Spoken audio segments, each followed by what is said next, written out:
There's a Mexican-American super middleweight prospect who fought on the Frampton Santa Cruz rematch undercard. His name is David Benavidez. He's currently 17-0 with 16 KOs. The guy he beat and knocked out on the undercard was some guy from, I believe, Eastern Europe somewhere. His name escapes me. But the Sky commentary team were very impressed with what they saw from Benavidez. They were comparing him to Callum Smith in terms of his style. Particularly Johnny Nelson. He kept on banging on about, oh, he's just like Callum Smith. To me, from what I saw of Benavidez in that fight, and that's the first time I've watched him, I can see certain similarities to Callum Smith. He's obviously tall. Callum Smith is actually taller than Benavidez. Benavidez is tall for a super middleweight. He's 6'2". Callum Smith is, I believe, 6'4". Very tall for a super middleweight. So there was some similarities in style, but for me, Benavidez, and I'm not saying he's necessarily better than Callum Smith. Callum Smith is further along as a professional at this point. So we'll have to find out if Benavidez is better than Callum Smith when he steps up his competition.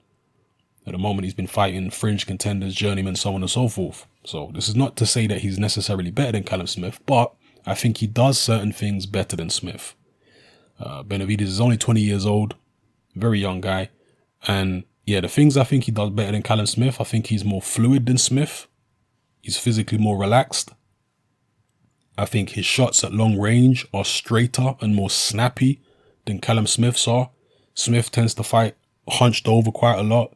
Benavidez at long range can get a little side on, you know, a bit more side on and really pop that jab out than Callum Smith tends to do. Straightens that right hand at long range.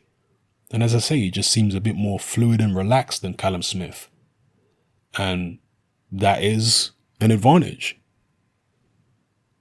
He was fighting an unbeaten guy from Eastern Europe who was pretty low level, so you can't really read too much into his defeat of that particular opponent, but he did pick his punches very, very well. And as I say, the commentators were impressed by how relaxed he was when he went about his job.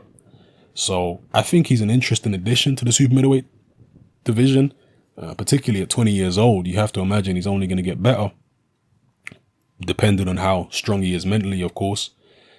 But yeah, let's see when he steps up his competition level. Briefly glancing through his record, there are very few names that most people will recognize. There is one that I recognize, which is the guy that he fought prior to fighting on the Frampton Santa Cruz rematch undercard, and that was Dennis Douglin. Dennis Douglin's a short little southpaw who George Groves knocked out. I think that might have been, I think the second fight after Groves' comeback against Froch, or maybe the third fight after the Froch rematch. Correct me if I'm wrong there. But yeah, George Groves struggled a little bit with the awkwardness and the short height of Douglin early on, but he managed to catch up with him and drop him a few times and stop him. He made much quicker work of Dennis Douglin than David Benavidez did. David Benavidez fought Dennis Douglin in, I think it was August of 2016, and that fight went 10 rounds. Douglin was down in the 9th, stopped in the 10th. So, you know, he when you compare it to George Groves' performance against the same opponent, and at the time I didn't think George Groves' performance, and most people didn't think George Groves' performance against Douglin was particularly good. So when you compare Benavidez to George Groves' performance, you're thinking, okay, well, that's not really impressive, is it? Taking 10 rounds to get rid of somebody like Dennis Douglin, who George Groves got rid of much quicker. I know those kind of like-for-like comparisons are not always relevant, but they're better than nothing. You know, it is good to compare common opponents just to give some type of measuring stick as to where a particular fighter is in their careers. As I say, Benavidez is very young, only 20 years old. He's got his whole career, whole future ahead of him. Plenty of time to learn and develop and get better. For now, an interesting addition, a good prospect, but needs to step up his competition so we can find out what he's really all about. How good that power is at the highest levels.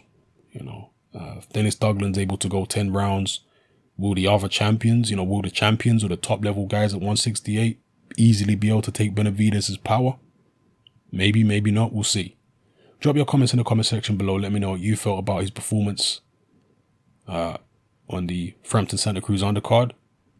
How good do you think this young man can be? How much potential do you think he has? There is talk that he has sparred extensively with the likes of Triple G and held his own, apparently. This is the word on the grapevine. But I obviously wasn't in those sessions. I wish I was. I wish I had footage of those sessions so I could see exactly how well he did or didn't do with Triple G. Yeah, anyway, let me know what you think of him. Drop your comments in the comment section below. It's Hatman, I'm out.